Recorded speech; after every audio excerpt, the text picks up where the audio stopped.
You've had Wendy's Nuggs dipped in sauce, but have you had them covered in sauce? Wendy's new Saucy Nuggs take this crispy and spicy nugs you love and turn them up to 11. Choose between flavors like buffalo, honey barbecue, garlic parm, or of course, the hot and spicy variety of all of those flavors. Or if you're a true heat seeker, try the spicy ghost pepper. I dare you. That's 7 delicious ways to try the nugs you already love. Pick a flavor, grab some napkins, and prepare to nug like you have never nugged before. For a whole new way to nug, it's got to be Wendy's at participating U.S. Wendy's. Welcome to Andy and Ari on 3. It would normally be a Wendy's Sauciest Take Wednesday, but we're changing things up. We had a little burst of inspiration after the college football playoff ranking reveal last night. We're making it a Wendy's Sauciest Disaster Scenario Wednesday because there are some potential scenarios out there where your team, or probably better for you, your rival's team, could be left just crying, and left out of the college football playoff. There's chaos looming around every corner here. Yeah, I think that's what happens when one conference specifically could have 8 teams tied for first at the end of the year. I don't know if correct. If this is a contingency, if there's a contingency plan for this, but there are going to be some heartbreakers. And I feel like when I wrote that column that you and I argued about 2 weeks ago about there being a bunch of teams who feel like they have a case or should be in the playoff that are left out, like I couldn't have even dreamt up what is actually occurring right now in the sport. So like the SEC is an absolute mess. And you have SEC teams who are in the mix who are also playing games still out of conference that could mess things up, not just in not in the SEC race, but in the playoff race. So I'm super excited to talk through some of these scenarios. A lot of times when you do chaos scenarios, we know in the back of our heads are probably not going to happen. But like, I feel like in this season, there's actually a chance of them occurring. So some of these are definitely going to happen. Yeah. It's so we had some of the listeners send in chaos scenarios. We've got those queued up. We're going to talk about them. We got to talk a little bit of news. We also need to talk about the rankings themselves. If you want a deeper dive into the college football playoff rankings, we did a show as they were being revealed last night. So that'll be in your podcast feed right now. That's on demand on the On3 Sports YouTube channel as well. So if you want a much deeper discussion of the rankings themselves, we've got that there for you. But let us talk about this. The big movers were Miami falling down to 9, Georgia falling to 12, which would make Georgia the first team out because 13 Boise State would be your highest ranked group of 5 champ, or your 5th highest ranked conference champ is probably the more correct way to say it. Obviously, Ari, Georgia's not out as long as they can beat Tennessee this weekend. Yeah, and there's some things happening potentially with the Tennessee quarterback position, which make things interesting. And then, of course, you have the Georgia quarterback discussion. But yeah, like I feel like, too, a lot of times when we get into these rankings arguments, I even have gone down arguments myself about rankings of teams that control their own destiny. And like, for instance, last week, Indiana controls its own destiny. And I was going to bat for them. SMU controls its own destiny. BYU does. A lot of the teams still left based on the way that this playoff system is set up controls their own destiny. That's the other part of this. Like, if you win your conference and you're alive in your conference championship race, and the only thing that gets you out of that race is by losing yourself, then the rankings are not a big deal for you. Like, and that's the biggest change to the system, really, because in the past, there were no automatic qualifiers. Even if you won your conference, that wasn't good enough sometimes. Like, now, if you win your conference, like, there's a lot of ways to stop us from worrying about it. That doesn't mean that there aren't crazy things, but like, like, how bad can you feel for Indiana or BYU when they control everything that's in front of them? Right. Exactly. BYU. Well, and Colorado's a good example of this because Colorado's sitting there at 17 right now. But as long as Colorado keeps winning, their playoff future is in their own hands. Like, they're not having to worry about what somebody else thinks about it. I mean, I guess there's a slim chance that maybe they have to worry if Army goes undefeated, and then it would a two-loss Big 12 champ not be in the top 12 and also not be among the 5 highest ranked conference champions. But I think that the possibility of that is so slim that it's not something you really even worry about. You just worry about continuing to win, and you're okay. Because I've thought about this, and I'm happy you brought that up. Because there is a mechanism in this year's system for the highest ranked G5 team or the highest ranked conference champions, do you think that if that were somehow to happen, and Colorado won out, looked impressive in all of their games for the rest of the year, and then Army beat Notre Dame and won the American undefeated, that they still wouldn't try to find a spot for Colorado as an at-large? Like, I still feel like... that's what I mean. I think they still might be ranked number 12, and they'd be fine. Like, I think being a Big 12 champion with 2 losses probably would be a resume that would be good enough to be an at-large. Be 11-2, right? Yeah, right. I think they'd probably be ranked number 12 or number 11 and still get in. So that wouldn't be as big of an issue.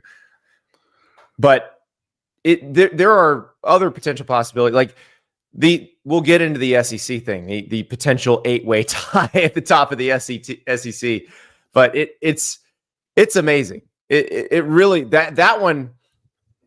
We're calling it a disaster scenario for the SEC. I don't think it would necessarily be a disaster for the SEC itself, because the SEC is still going to get a bunch of teams in the college football playoff, but it would be a disaster for the individual teams that didn't make it, that felt like they should have, that had a similar record to the ones that did. So there's a lot to talk about, but Ari, let's first talk about this game in Athens this weekend that, Tennessee doesn't have to win it, because this would only be loss number 2 for them, but they probably feel like they do because of what happens next after that, because of the looming potential giant tie. And then, of course, the news is Nico Iamaleava going to play? Because you've got, talk about him being in concussion protocol. Is he going to be able to play? Now, Josh Heupel has said he feels like Nico is on track to play. Our guys at VolQuest, the great Tennessee site at On3, they've said that it looks like he's on track to play. So we think he's going to play. Now, Ari, I would argue that even if Nico plays, it doesn't guarantee Tennessee anything. It's not like Tennessee's offense has been unstoppable against good defenses with Nico at the helm. I think either way, this is a fairly low-scoring game. Andy, galaxy brain with me for a minute. All right, let's go. Tennessee, we do not perceive to be in a must-win scenario 100%. Now, obviously, losing puts them in dangerous territory, but they're not out with a loss, right? Right. And they're playing on the road. Mm-hmm. If Nico did not play and they lost a close game or lost by 10, the committee would have to consider. Don't you think that they would be in better position at the end of the year to make the playoff as a 10-2 team than losing to Georgia on the road with Nico playing? Because the committee would say you didn't have Nico, and that's why.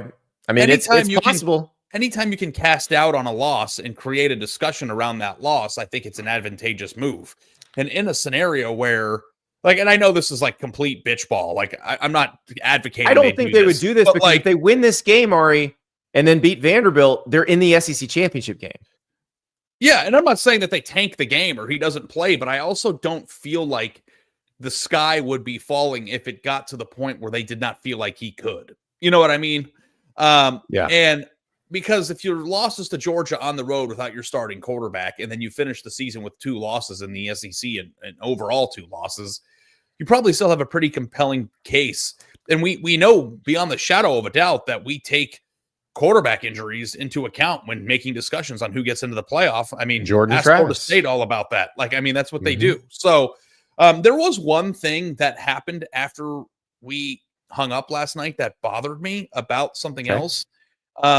And I won't do this now, but I want to discuss something Ward Manuel said that bothered me. Go for it. Let it rip.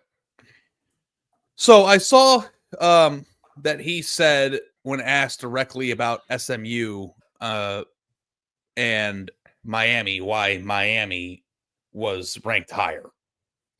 And he just said the committee felt like Miami has played better this year. We think they're better. Yeah. Yeah. Yeah. So we always knew that the committee will do whatever it wants. I think what we think is that they use the protocols to craft the rankings. But what I think actually happens is that they use the wins and all the information that we use to put together a top 12. And then when asked about their rankings, they fall back on protocol to try to explain what they're doing. Well, right. I don't think it's the other way around. They retcon it to make it to make what they want make sense. Right. So, which is why when you ask about team A, they say, well, this is the reason. But you ask around team B, they say, well, this totally different thing that contradicts why you liked team A is the reason. But the thing that frustrates me, and I understand why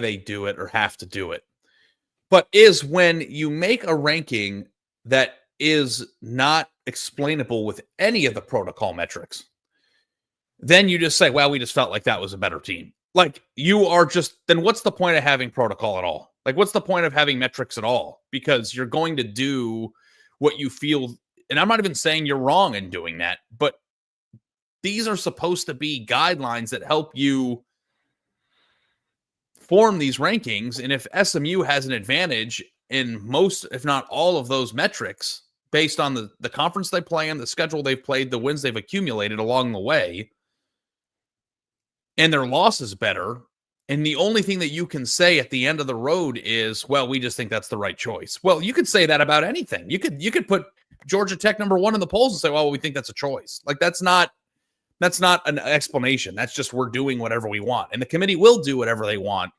But it's just uncomfortable to me when you get to a point where somebody asks you a pointed question about 2 specific teams, their places in the ranking. And like, we're not talking about a spot or 2 here. We're talking about 5 spots and the difference between being in and out. And let me explain, like, there's no advanced metric that says Miami is significantly better than SMU.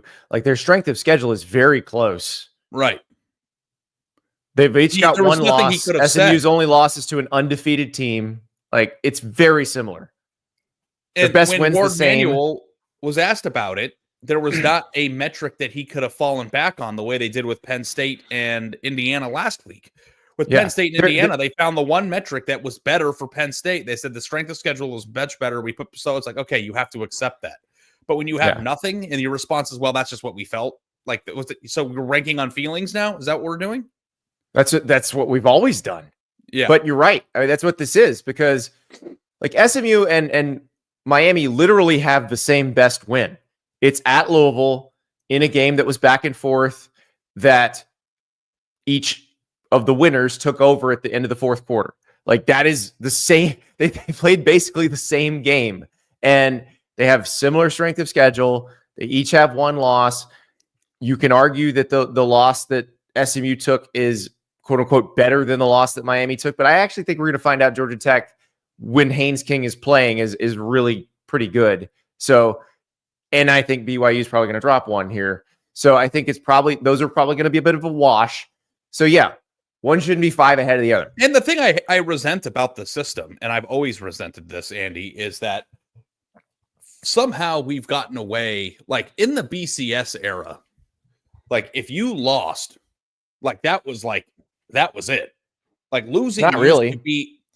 No, I'm saying like losing was the number 1 metric to knock yourself out of the race. I'm not saying it wasn't the only that you were dead 100% of the time with a loss, but that was how we got to that point, right? Like, I know it was a long math equation, but you had to. I feel like losing in 2001 and 2010 was a hell of a lot of a bigger deal than losing now. Is that a fair thing to say? Oh, sure. And losing in the 4-team era, it was a bigger deal to lose in 2010 than it was in 2014. So the thing that I resent about the current system is that we have wrapped ourselves up so much in protocol and metrics and all those other things that you discuss in the committee room that we've almost found that losing is secondary.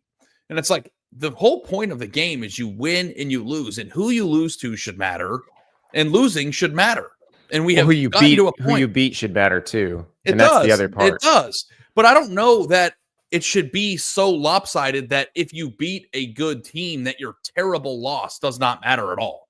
Like, we've gotten to a point where we've accepted and normalized that losing to certain teams or certain games. Your Mr. Notre Dame should be in the playoff. They have the worst loss of any team that would be in the bracket.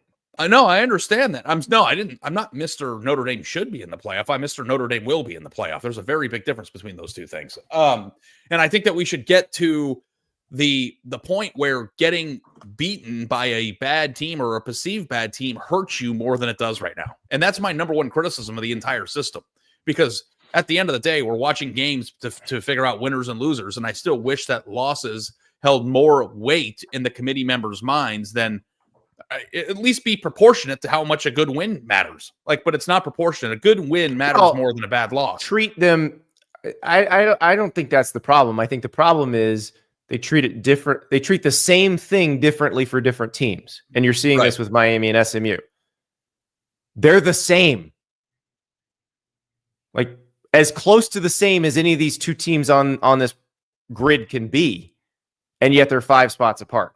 They are the same. They should be 1 spot apart. But I don't think that we should view losing to BYU in a 3-point closely contested game and losing to Georgia Tech as the same thing. That's my point. I don't think by the end of the season, we will view it as fairly similar. Yeah, but in the moment, all we have is the information that we have in front of our face. We have to rank based on the information. Yeah, so BYU, who almost lost to Utah, you think that's like... I think that BYU... I think it's pretty close. I think BYU is definitively a better loss than losing to Georgia Tech, yes. Sure, it's a better loss, but it's not... Miami has a slightly higher strength of schedule. So those things probably balance out. But I'm saying, I want losses to be at the top of the protocol. 1 spot apart. I don't like when things that aren't the results of the games matter more than the results of the games. Yeah. Well, we're agreeing here. Yeah. But you're taking it too granular. The point is they should be 1 spot apart, and they're 5 spots apart. 100%. But it's not just an SMU and Miami thing. It's an everybody thing. It is. And I think Notre Dame should be punished for losing to NYU more than they are. It should not matter. Oh, if Notre Dame had lost to NYU, I think they'd be out. I said NIU. Did I say NYU? You said NYU. Does NYU have a sick football team?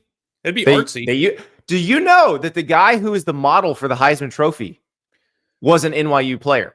Ed Smith. Interesting. No, that's a fun fact. That's another one of the and we have to try to sponsor your random fact of the day. Like, that would be cool. Brought to you by National Geographic. Andy tells you why we clink glasses before we have a drink. Like, oh, do you know why that is? I think I do, yeah. Why?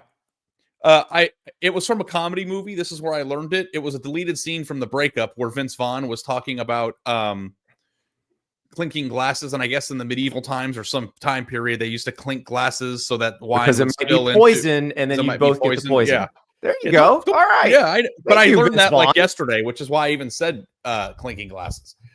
That was brought to you by National Geographic. That's right. Well, now I'm just imagining NYU beating Notre Dame, and it wouldn't have mattered. They could have lost to anybody. We do not care. Like they literally have a football team, and you still got them in the bracket.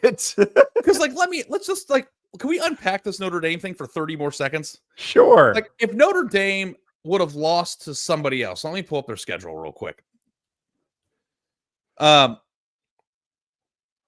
So we think that do you think Notre Dame, because we haven't talked about Notre Dame really at all, and I think can producer River ask his question right now? Because he asked me this the other night, and yes, but let me ask you this one first, because it's both. Because producer River's got a great question, but we have not even answered this question yet. We've talked about all these disaster scenarios, but is Notre Dame in the playoff if they lose again? No. Okay. Now, do you think Notre Dame would be in the playoff if they lost to Louisville and USC? And they still beat Texas A&M? I think there's a better chance. Okay, so we do think that losing to NIU, I don't know why I keep saying NYU, NIU, is going to hurt them if they lose again more than otherwise. Because I'm wondering if the NIU loss is interchangeable because it means so little at the moment. Okay, River, ask your question. Come on. What's up, guys? What's up, River? All right. So, Ari, you look at the schedule, Notre Dame here. They play Northern Illinois in week 2, right? Mm-hmm. Play Virginia in week 12. Let's swap these two games in the schedule, put Virginia week 2, say Notre Dame wins 34-10, but the same exact scenario happens in the Northern Illinois game in week 12. Does that make a difference in any kind of ranking? This is such a good question because I think it would. I think it would make a huge difference. It's always Andy. been, what have you done for me lately? And there's a big difference in September 7th and November 16th. Yeah, Huge no, I'm with you. Now, the question, in my opinion, because I think that we all agree that it would be different. Look at his Vols Cup, everyone. Hey. Checkerboard, baby. Oh, yeah. He's a little nervous for the weekend, guys. Andy, River. Yes, I think that they would be ranked lower. Mm-hmm. And I think that they might even be ranked outside of the top 12 if it happened, right? Well, right, because the committee would be like, "Oh my god!" Oh and my just drop God. 'em. We all would be. Oh my, let's be honest. It Yeah. wouldn't just be the committee. We'd all be freaking out. We'd be live immediately. That would be our entire show. Yeah. But the question, I think, really is if the loss happened in reverse this weekend instead of in September, if at the end of the season, Notre Dame would not be in the playoff as a result of it. Now, I think that the most recent ranking would be different. I don't know You if think the they'd still end be in the result playoff? would be the different. And that's I the most think- important thing. Yeah, I think as long as it's not right at the very end, it's probably okay. And I mean, you can go back to the BCS. Now, this is a different scenario because obviously you're playing a really good team. But like, go back to the BCS era, 2003. Oklahoma loses to Kansas State in the Big 12 championship game and still makes the BCS championship game. Like, there's precedent for late losses not affecting you, but I do think that one, because it would be so shocking, would be viewed differently in a later week than. And then the other part of that is, would Notre Dame actually lose that game at this point in the season because they've obviously evolved as a team? So. You know, we just got done having a discussion about whether or not the committee will just do whatever they want. They're human beings. Right. They watch the games. And like, for instance, you and I perceive South Carolina to be playing very well right now. Correct. Right? And I think that South Carolina's resume with their 3 losses is not very good. But I think we both would agree that if one of the teams that is currently in the SEC championship race and in the playoff race had to play South Carolina on Saturday, they'd probably be shitting their pants, right? Like, I think the committee sees that. So as they are formulating their rankings and making their decisions, I do think that it is important to be peaking at the right time, because peaking at the right time is part of the human bias that we make when ranking these teams. Like, I think South Carolina is better than Notre Dame right now. When we get into our disaster scenarios and that 8-way SEC tie, I think that's where you're peaking at the right time. Like, the ones that make it are going to be the ones that are peaking at the right time, probably. Right. Because it's not the cumulative resume, though it's supposed to be. But when you get into a battle or a debate, I do think that peaking at the right time is a eye test thing. And an eye test thing, I think, matters a hell of a lot more in the rankings and the decisions that we arrive upon than people think. I think it matters a lot. I think looking good, playing good, feeling good is an important aspect of this, because you're trying to create the most competitive and the most interesting playoff field. And, you know, do you think Notre Dame would want to play South Carolina this week? No. But do you think we'd be asking that if South Carolina's losses happened 2 out of the last 3 weeks instead of a while ago? Right. Probably Absolutely not. We'd be like, yeah, Notre Dame's going to be fine. Yeah. All right, let's talk about a guy who needs to peak this week. Carson Beck.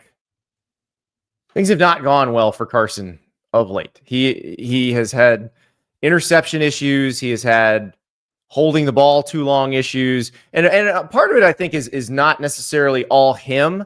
I think Georgia lacks the explosive weapons on offense that they've had in previous years. But he goes into this game against Tennessee, which is a very, very good defense, has an excellent pass rush, pretty similar in profile to what he just played against Ole Miss.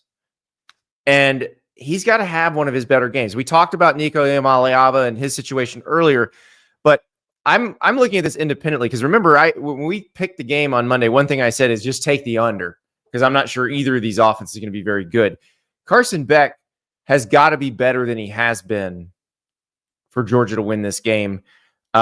Let's look at his PrizePicks number this week. PrizePicks, best daily fantasy game in America. Use the code Staples, play $5, get $50 instantly. So his number this week at PrizePicks is 261.5 yards for passing. You decide if it's going to be less than that or more than that. That's how you pick that square. You pick at least 2 squares. The more squares you pick, the higher the potential payout.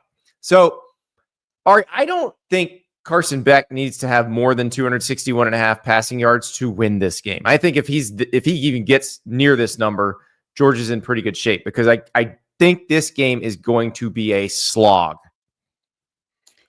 Yeah, I'm with you because Tennessee's offense isn't really explosive. So, I do think that they could win a game 17-14 where he throws for 160 yards. I'm with you 100% on that front. Now, focusing the only way on I would say the only way this goes more than, and we talked about this last week with Ole Miss, is if they get roped into a shootout. Like suddenly Tennessee is hitting those deep balls that they have not been able to connect on all season. But I think if that were to happen, if Tennessee's offense is clicking the way Ole Miss's offense was clicking last week, I think it's the same game as last week. I think more likely Georgia's defense probably terrorizes Tennessee's offense, and we see the defense is just getting thrown back on the field. Do you think that Georgia could exist in a shootout right now? Do you think that against Tennessee's defense? If Carson, you did an interesting thought on one of the PrizePicks videos last week, I think, of it's actually maybe a bad sign if you hit your number. It was Carson Beck. It was the same one. Yeah. And, he threw for 186 yards against Ole Miss. And I don't recall, we were both there. Do you recall a single explosive pass play in that entire game? I don't even remember. No, they're very much underneath and over the, a lot of underneath, and Ole Miss intentionally kept everything in front of them. It's kind of the way that Georgia has always defended teams like Tennessee and teams like Ole Miss, where they keep everything in front of them. Now, Ole Miss, in this particular case, was hitting underneath routes and turning them into bigger gains, which I don't think Georgia's capable of against Tennessee's defense. And I'm not sure Tennessee's capable of against Georgia's defense. So I just think this is going to be an absolute grind. I don't have a lot of faith in Georgia's run game, especially after seeing it up close and personal against an elite defensive line, which Tennessee also has. Tennessee and Ole Miss's defensive profiles are very similar. They don't run the same defense, but personnel-wise, it feels very similar. Absolutely. And I have a hard time, for me, the play here is less than. I think so too. I think that there's two scenarios. There's 3 scenarios in this game. One of them actually is a positive for Georgia, where it's still less than, because I think it's a slog of a game. Both teams just try to control it on the ground, or take a lead and suck possessions out of the game and control clock. So in that case, Georgia's winning a low-scoring game. He's probably not throwing enough to get to 261.5.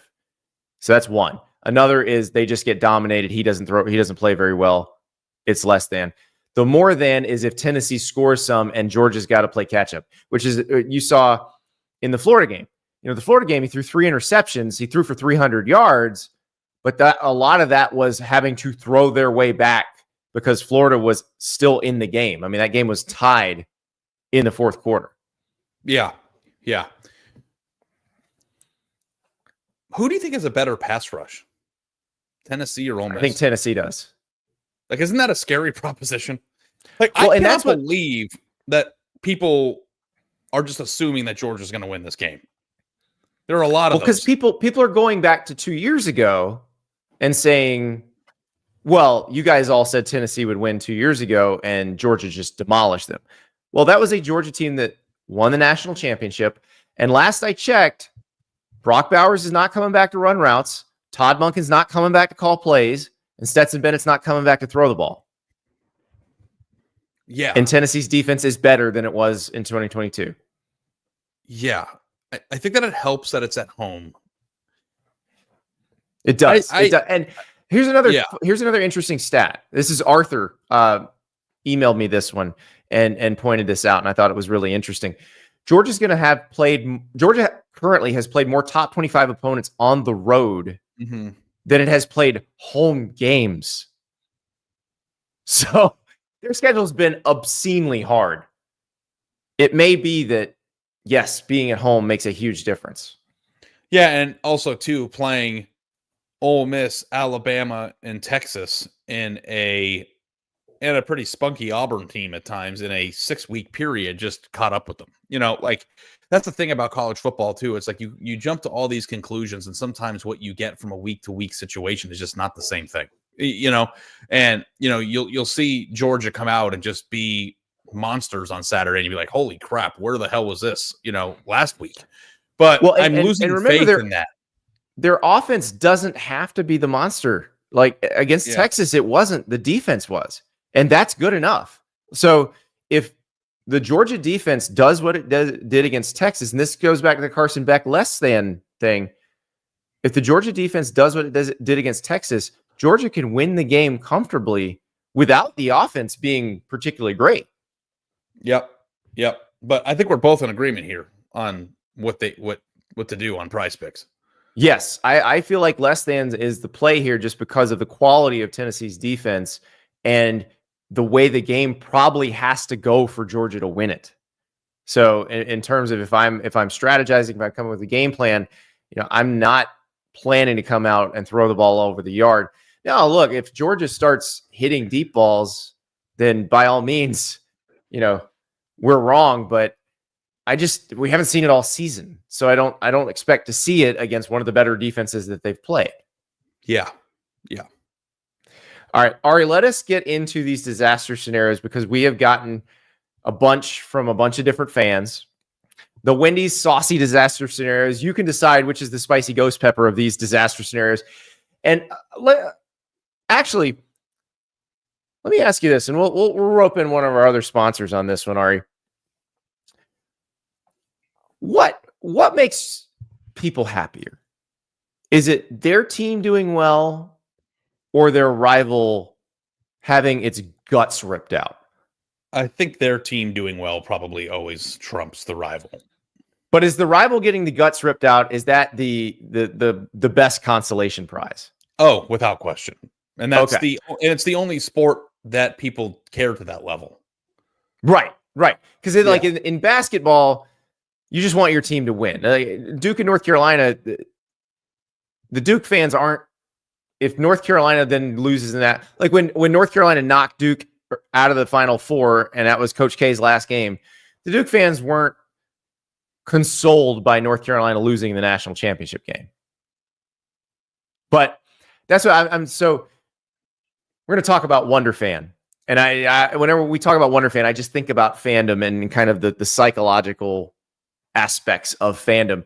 We are going to have some scenarios here where there may be some fan bases that just get to taste those delicious tears of their rival, and it might make their season better because they didn't get what they wanted from their team, but they might be able to just drink the tears of their rival. But let me tell you about Wunderfan. It's the first of its kind college football stadium rewards app where fans earn real rewards simply by cheering for their favorite team.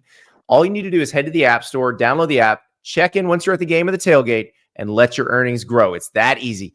During each game you attend, you will earn in the background once you press start. So once you have enough earnings, you can redeem for gift cards for your favorite brands like Fanatics, Dick's, Lululemon, Home Depot, and more. There's even event ticket giveaways and fun contests you can use your points to enter. So rewards are added weekly. Right now, users get 50 free Wonder, that's the currency in the app, for signing up. You get 40 more free Wonder when you use the code STAPLES. So 50 free for signing up, 40 more for using the code STAPLES, which will give you a total of 90. It could score you a $10 off Fanatics code and a chance to win tickets to the national championship game. So head to the App Store and search Wunderfan. That's WUNDERFAN, Wunderfan, and start being paid for your fan loyalty. Wunderfan, it pays to be a fan. All right, Ari, time for scenarios. And we'll start with the one that has been lobbed at us the most. Our guy Matt tweeted at us last night about it.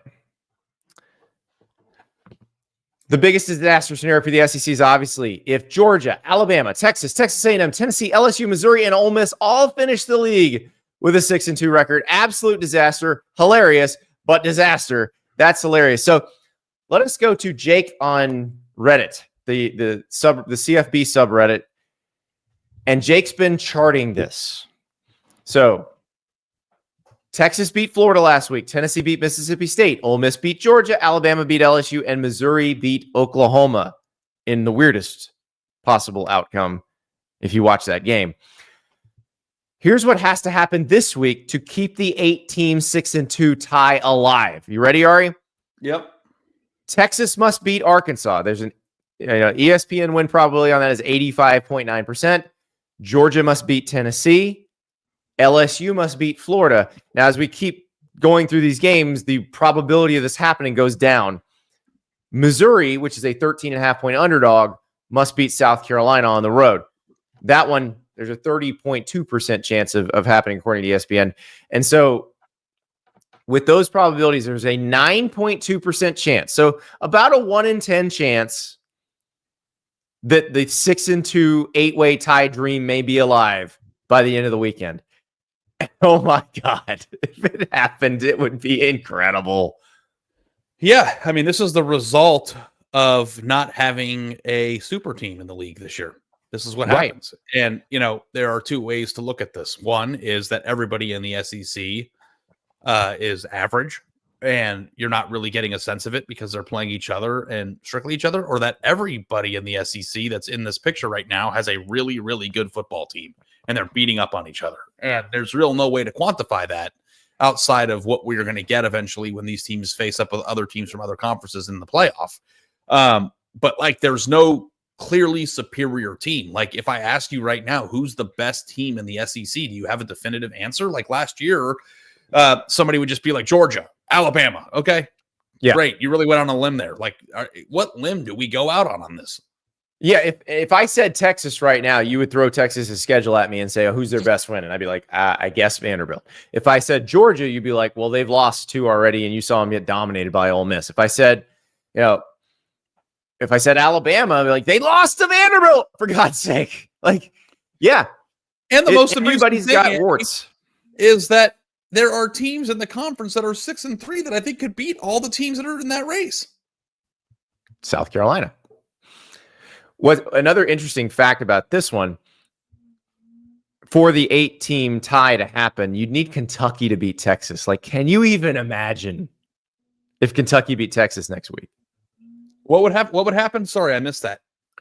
For this to happen, you'd need Kentucky to beat Texas because you need Texas to be 6-2 and then beat Texas A&M in that game. Yeah. Well, Kentucky does have an impressive SEC win this year. They have one win. They do. They beat Ole Miss. Yeah. They have one win in the SEC. It's their only win in the SEC. And they made it count. I'll give them that. So I think that there are certain teams that are peaking and certain teams that are kind of, treading water. John says dominated is a strong word regarding the Ole Miss Georgia game. Did you watch the game? It's not a strong word. It's an appropriate word. That's exactly what happened. Yeah. You have, as a football fan, guys, I'm begging you. You got to just see more than just the final score. Like, just watch the games. Like, come on. Yeah. When was it clear that Georgia had 0% chance to win? Like early in the third quarter? Yes. Yeah. When Ole Miss finally scored a touchdown after scoring all those field goals. When they scored that touchdown and went for 2. Yeah. Yeah. Because it was like, okay, if they just keep kicking field goals, Georgia has a chance to get back in this thing. But the second they scored a touchdown, you're like, forget it. Never mind. Georgia's not scoring, and this is over.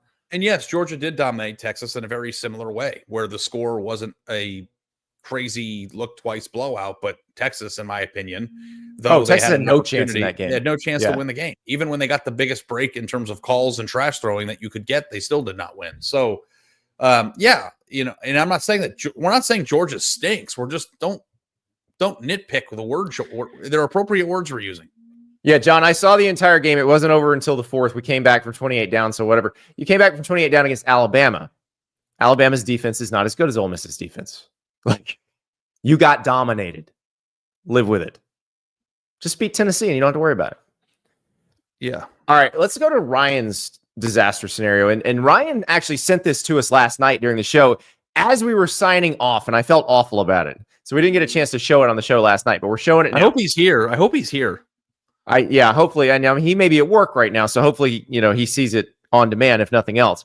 But Ryan says, South Carolina beats Clemson, but either Miami loses another one or SMU loses two, and Clemson makes the ACC title game. Clemson wins and makes the college football playoff. Texas A&M wins out and makes the college football playoff. South Carolina, with wins against both, stays home.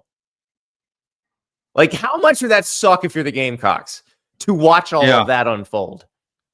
I'm with them, and like it could potentially happen. And the thing that stinks about it is that we always say that this is all settled on the field, and now that there are automatic bids for winning your conference, it certainly is. But hopefully, like, I actually don't know how to say this without coming across as an asshole, but like I'm okay with that because I still want the games to matter. Like, at a certain point, if you lose 3 times, it has to. There are consequences. You should have beaten LSU. You should have showed a pulse against Ole Miss. You could have beaten Alabama. You could have beaten Alabama. Yeah, their losses are against 2 really good teams, and one team that if you don't show up or things go off the rails a little bit, they can beat you, right? Like, LSU is still in the picture here, and South Carolina probably still, like, I know they lost to Norris Sellers at the end of the first half. They probably still should have won that game. And I know about the interception that got called back. I know you still should have won the game. Yeah. And also Clemson playing South Carolina, like, because Clemson's only hope right now of getting into the playoff, I think, is to win the ACC, right? Can we say that? One big lead? Yeah, I think we definitely say that, yeah. So when Clemson plays South Carolina, they could bench their entire team and it doesn't matter. Like, they could play their 4th string, just play for, and I'm not saying that they would, but that game has 0 impact on Clemson's season. So from that standpoint, maybe psychologically, I would think that I think that South Carolina is better anyway, even if Clemson plays full go. But I think Clemson might not have an edge because it's going to be so hyper-focused on what's happening around it in the ACC. And I am on high alert, Andy, because we are in mid-November and we have 2 and 3 games left, depending on the team. Like, I'm not convinced. I put Clemson back on the list for alive in the ACC race, because I am not 100% convinced that we're not going to get some sort of grab ass from Miami and SMU at some point. You absolutely could. Like, Miami could go to Syracuse on the last day of the season and lose, and then Clemson's in. It's entirely possible. So, and remember, Clemson finishes its ACC schedule this week. So Clemson beats Pitt. They're locked in the ACC at 7-1. Yeah, and I think that South Carolina is just out no matter what, right? Like, they're done at this point. Yeah, I mean, there would have to be so much chaos. It would take multiple, like Texas losing to Arkansas and Kentucky, Texas A&M losing to Auburn, and then Texas. Like, then all of a sudden, maybe you get it back in. But like, there's nothing in the Big Ten that would cause those teams to be 3-loss. So I don't see how they come back. I think that eventually 3-loss teams like South Carolina will make the field.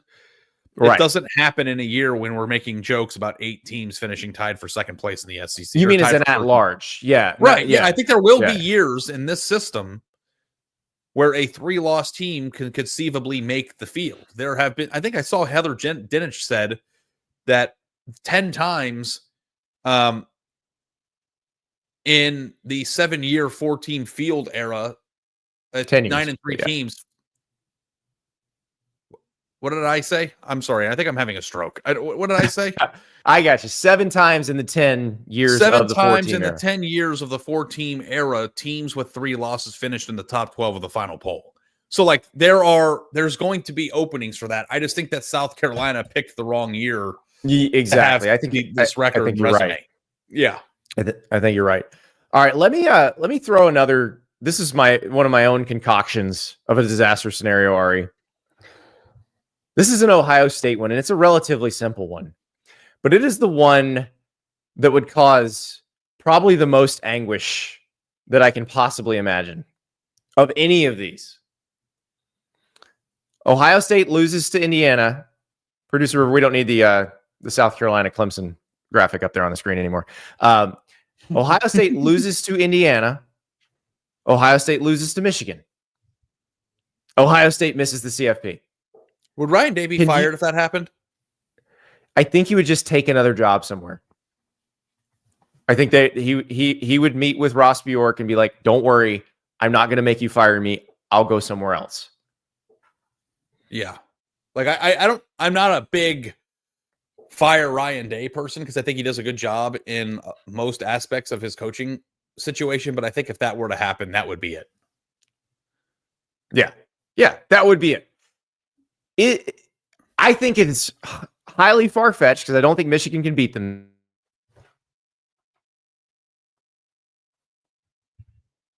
Indiana being able to beat Ohio State. I don't think that's completely out of the realm of possibility. And I think Ohio State could lose to Indiana, still get in, and things be okay. Like Absolutely. The thing that's paramount for Ohio State right now, and I know that they want a Big Ten championship because it's been a long time since they've gotten one. They have to beat Michigan this year. Like, I don't think. Yes. I honestly, if they lose to Michigan and make the playoff, I still don't know how people are feeling about it. You know what I mean? They cannot lose to Michigan this year. So, but like, that's not much of a disaster scenario. That's just a team crapping its pants. Like it's a disaster. It's a disaster for Ohio State. That's the thing. It doesn't have to be a disaster for the whole league or for the system itself. It can just be a disaster for the team. But then, like, just losing to A&M and missing the playoff is the Texas disaster, right? Well, like, that's the next one I have. Yeah, that's the next one I have. But here's the thing: that one cuts both ways. So let's talk about that one. Texas loses one of the next two games, either Arkansas or Kentucky, and then then Texas A&M beats Auburn. So both of those teams go into the SEC championship game, or not the SEC. Why is it? Both those teams go into the Texas A&M game with 2 losses. Now Texas A&M would have one fewer conference loss, but I don't think that matters in this case. The idea of an elimination situation where the winner of this game eliminates the other is the most delicious, saucy.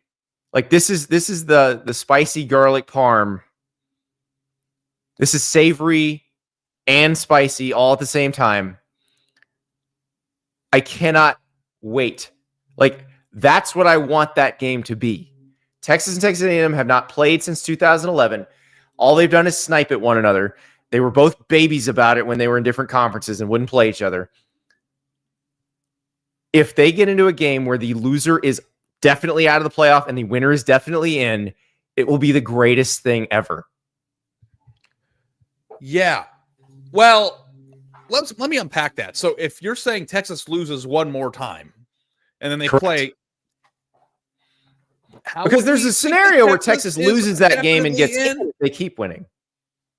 No, but I think if Texas loses another game before A&M and then beats A&M, they would still maybe have to win the SEC. They would still have a problem. I don't know if there's what the actual disaster scenario here is, Andy? Is if A&M beats one-loss Texas, and then one-loss Texas is thrown into the pot with everybody else, A&M goes to the SEC championship game, and then Texas misses the playoff because they lost the tiebreaker because their schedule sucks. That's the disaster because, like, if Texas loses again, I think Texas would drop out of the top 10. Like, they don't have any wins, and they'd have 2 losses at that point. And if they lost to a bad team, they would be out of the picture completely, I think, at that point, unless and then they would have to play their way back into the playoff by beating A&M and then winning the SEC. So, like, I think that the bigger disaster scenario is Texas loses the only game that it can on its schedule, which is the A&M game, which is a heated rivalry on the road, and then they're still 10-2, feel like they have a chance to get in and then don't. Like, and then have the rug pull out from under. Oh, yes. Actually, you're right about this because here's how that unfolds. So imagine this. Texas A&M beats Texas. Texas finishes the regular season 10-2. Texas A&M finishes the regular season 10-2. Texas A&M winning this game puts Texas A&M in the SEC championship game. We know that is to be true. Texas then has to spend a week watching Texas A&M get ready to go play for the SEC championship. They'll watch Texas A&M play for the SEC championship, possibly win it. And if they do, then they're probably the 2 seed in the playoff at that point. Yeah. And then Texas has to sit there and sweat on Sunday at 11 a.m. Central Time after the championship games. And they've got, like, ESPN's got the camera. And, if you're like a third, 8th tier sideline reporter, you're not getting in. Isn't that what Florida State said last year? So let me raise the stakes even more, Andy. You want to keep going down this rabbit hole? I'll raise them even more. Yeah, let's go. Texas enters the game with 1 loss. A&M has 2 losses. A&M wins. A&M then goes on to the SEC championship game, plays Alabama and loses. And then there's a head-to-head discussion at the end of the year between a 3-loss A&M team and a 2-loss Texas team for the final SEC spot, and A&M gets chosen over them because they won the head-to-head. And Notre Dame also gets chosen because they have a win at Kyle Field and Texas doesn't. Oh, my God. And then Texas is out. And not only does Texas out with a better record, but Texas is out to A&M because they were chosen over them. Because I don't think that, like, we are in an era where, like I was complaining about earlier in the show, like that 3rd loss for A&M might not be the eliminating factor. If you are down to 2 teams for 1 spot and those 2 teams played each other, I really do believe that you should take the team that beat the other one. Yes. 3-loss Texas A&M getting in over 2-loss Texas. Head-to-head. Wow. Be a head-to-head loss in a game and then a head-to-head loss in a debate between committee members over who's better. That is, you're right. That is probably every team's worst nightmare, but especially Texas's, because losing the game and then losing the boardroom debate that's the ultimate insult to injury.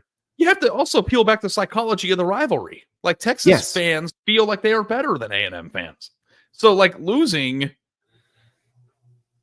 to A&M and then losing that debate to A&M strikes right into the sore of the entire inferiority complex that it makes this rivalry so crazy. Oh, this is insane. You're right. Okay, so like Texas fans say things like, "I don't care about A&M. They're not worthy of me thinking about them." Like, right. Like that. That's what they think and say. Yeah, that'd be insane. Okay, go ahead. Sorry, I didn't mean to interrupt you, but no, that's fine. Because you're right. This is a lot better than rooting for the winning in. They both enter the game with 2 losses scenario. This is a crazier situation, I think, than that one. Yeah, and like when we're talking about saucy disaster scenarios, I think there's a difference between just losing and blowing it, like in the Ohio State scenario, and you losing a game but still being worthy to be in, and then circumstances of other games that you didn't play in are the reason you didn't win or didn't get in. Rasta, man, A&M isn't even our rival. We think very little of them. Well, guess what? You're going to be thinking an awful lot about them the next few weeks. You know what a lot of Texas fans say, Andy? Like, I'm like if I come across a Texas fan, and I come across them all the time. Like, my wife went to A&M, and her entire friend group is A&M and Texas people. Like, if I ask, and like the Texas fans and A&M fans are very passionate about their given teams. But if you ask a Texas fan, like, are you going, because I always ask, are you going to go to the game? Because, like, who wouldn't? Like, I would want to go if I were a Texas fan. They always go, nah, we don't go to College Station. Like that's what people say. Like, or I'm not going to go there. That's like they're going to get some sort of spores on them. It's like beneath them to go to College Station to go watch a game there. Like, you know what that that's is? How they are. That's the most arrogant way of saying we can't afford the tickets. Well, these people can, I promise you. I know, but I really do think that there is a superiority feeling that, like, they wouldn't degrade themselves to go to College Station, which I think is stupid. And if I were an A&M person, they would hate them for that, you know? Yeah. Come on. You get some Fuego tacos. Let's go. Who wouldn't want to go? I would. I mean, all right, I think the whole point of doing it. Here's another Ohio State scenario, and this one comes from John in Spain. So this is the way John lays it out. Ohio State loses to Indiana. Oregon loses a fluky rivalry game to Washington. Penn State then beats Indiana in the Big Ten championship game. And you may be wondering, okay, how does that happen? So the way that happens is if Oregon were to lose to Washington, the way they would decide who plays for the Big Ten championship, because it would be Oregon, Penn State, and Indiana all tied. Well, Indiana would be in because they'd be undefeated, but Oregon and Penn State would be tied. So it'd be common opponents, and Penn State beat Washington and Oregon didn't. So that's why it would be Indiana, Penn State in the Big Ten championship game in this scenario. So your at-larges from the Big Ten would be Oregon and Indiana. Penn State would be your Big Ten champ. Okay, here's more of the scenario. Tennessee, Texas A&M, Alabama, and Ole Miss all went out. Texas A&M beats Tennessee in the championship game. So A&M's in. That makes your at-larges Tennessee, Alabama, and Ole Miss. Notre Dame wins out. That makes Notre Dame an at-large. Undefeated BYU then loses the championship game in the Big 12 in a squeaker. Really close. Overtime, maybe. Controversial call. Ohio State goes from rank number 2 right now to completely out of the playoff. And as John says, Columbus burns. And I think that I still think that would be more of a disaster scenario for losing to Michigan. Ohio State. I think, but you know, like you always talk about like Wunderfan and thinking about fan psychology, like what would you rather have happen? But I guess you're out in both, so you would rather beat Michigan and be out. But I think that one would sting more sting differently because like a bunch of crazy things would have to happen that are out of your control. That's like a Rube Goldberg invention of to cause you pain. Like you assume at some point, like the little wire's not going to get snapped and the contraption falls apart and you're okay. Did you ever play Mousetrap when you were a kid? Oh yeah. Am I breathing? Yeah. So I didn't put it together though, believe it or not. I believe it. So yeah, you're hoping the boot doesn't kick the thing that knocks the cage down. Like, yeah, this would be all of those things happen in perfect order to screw you. Like, that would be horrific. You know what that is? That's the difference between emotional pain and physical pain. Yes. They're both hurt really bad. Which one do you want? Yeah. Scott, hey, Andy, does someone on your staff not know how to spell loses? I believe that was a copy and paste from the original email. So sorry about that. Our copy editing needs to get picked up here. So, all right. Another disaster scenario. And this is one for an entire conference. And I had not thought about this one until Clay sent it to me. Imagine Miami suffers another loss. SMU slips up and loses a game. And Clemson gets in and wins the ACC championship, but gets beaten by South Carolina, which we talked about before. But here's the added twist to this. Army beats Notre Dame and finishes the season undefeated and wins the American Athletic Conference. Boise State continues to win and wins the Mountain West as a 12-1 champion. Clay is a lifelong Clemson fan and a recent alum. He says this would be a disaster for the ACC because there is a chance that ACC champ Clemson in that scenario is the 6th highest ranked conference champ and is not in the top 12. I think that on paper you could get there. That would never happen. That's the least likely. I think Army beating Notre Dame is highly unlikely. And I realize that a lot of our scenarios even if are kind all of of pegged the to things, that. I still think that if all of those things happened, Clemson would be firmly into the playoff though. I don't think so. You don't? No. You're gonna tell the troops that they're not the undefeated troops that they're not in over a 9-3 Clemson. No, I just think lost to South Carolina. I think if you cut and pasted that Or scenario, 10-3, I guess it'd be. that would be a disaster scenario for a team in the SEC that's 10-2 that thinks they're going. Like I think that Clemson would go to the playoff. I think if you win a power conference, Well, okay. How?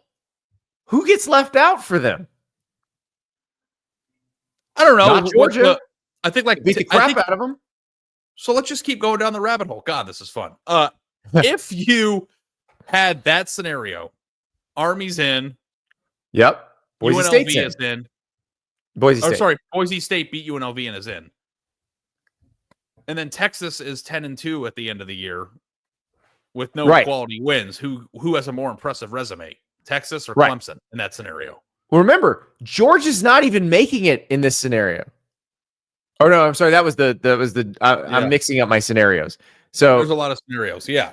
Clay didn't pick SEC teams in this one, but there's a possibility that Georgia is kind of near the bottom of this. Clemson's not ranked higher than Georgia.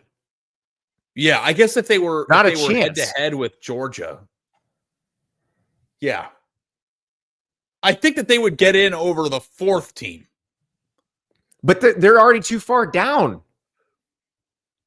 Because remember, Army's in, Boise State's in. Now Notre Dame's out, so that helps. That opens up a spot. You know what else could happen there? Is that Boise would be left out as the 6th highest ranked conference champ. I don't think so because they're already number 11. Are they just going to drop them now? Or I guess they're number 13. They're just going to drop them now? Andy, the committee will do whatever they want. I don't think that where they are. Yeah, they would. I don't know. And they'd be like, we think Clemson's better. Like what? And then what are you going to say? Okay. Like that's what they do. They do it all the time. They did it on Tuesday. Okay.